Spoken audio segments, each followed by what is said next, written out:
اعوذ باللہ من الشیطان الرجیم بسم اللہ الرحمن الرحیم۔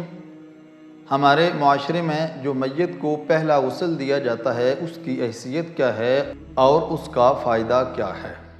تو یاد رہے کہ جو پہلے غسل دیا جاتا ہے ہمارے معاشرے میں میت کو، اس کی کوئی شرعی حیثیت نہیں ہے۔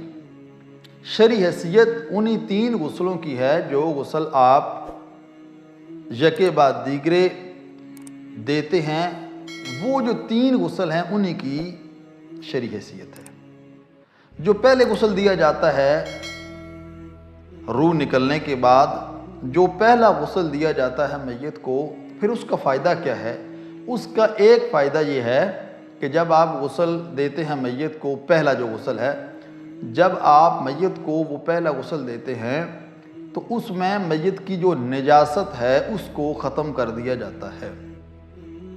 اگر اس کا پخانہ خارج ہوا ہے یا کوئی اور نجاست وہ خارج ہوئی ہے تو میت سے وہ چیز صاف ہو جاتی ہے، لیکن یہ یاد رہے کہ میت اس غسل سے پاک نہیں ہوتی۔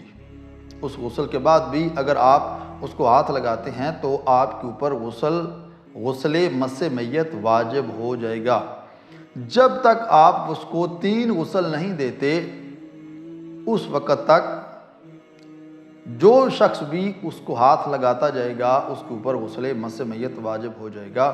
اس لیے یا تو یہ ہے کہ جو ہی روح نکلی اس کے کچھ دیر کے بعد 3 غسل دے کر، چونکہ ہمارے معاشرے میں عام طور پر یہ سمجھا جاتا ہے کہ اسی وقت ہم نے غسل دینے ہیں کہ جب میت کا جنازہ اٹھانے لگیں تو اس سے پہلے ہم نے غسل دے کر جنازہ اٹھا لینا ہے، حالانکہ ایسا نہیں ہے۔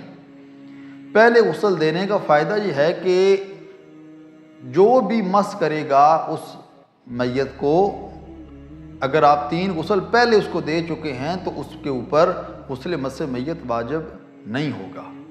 تو یہ یاد رہے کہ ضروری ہے انسان کے لیے کہ اس بات کا خیال رکھے کہ جو پہلا غسل ہے اس کی کوئی شرعی حیثیت نہیں ہے، وہ فقط اور فقط میت کو صاف کرنے کے لیے ہے۔ جو شرعی حیثیت ہے انہی 3 غسلوں کی ہے جو غسل میت کو دیے جاتے ہیں، اور یہ بھی ضروری نہیں ہے کہ اسی وقت دیے جائیں جب آپ جنازہ اٹھا رہے ہوں، اس کو پہلے غسل دے دیں تاکہ لوگوں کے اوپر، زیادہ جو خواتین ہیں ان کے اوپر غسل مس میت واجب نہ ہو جو اس سے مس ہو رہے ہیں۔ دعا ہے خالق کائنات کی بارگاہ میں خداوند کریم ہم سب کو اپنی قبر کو یاد کرنے کی توفیق عطا فرمائے۔ والسلام علیکم ورحمۃ اللہ وبرکاتہ۔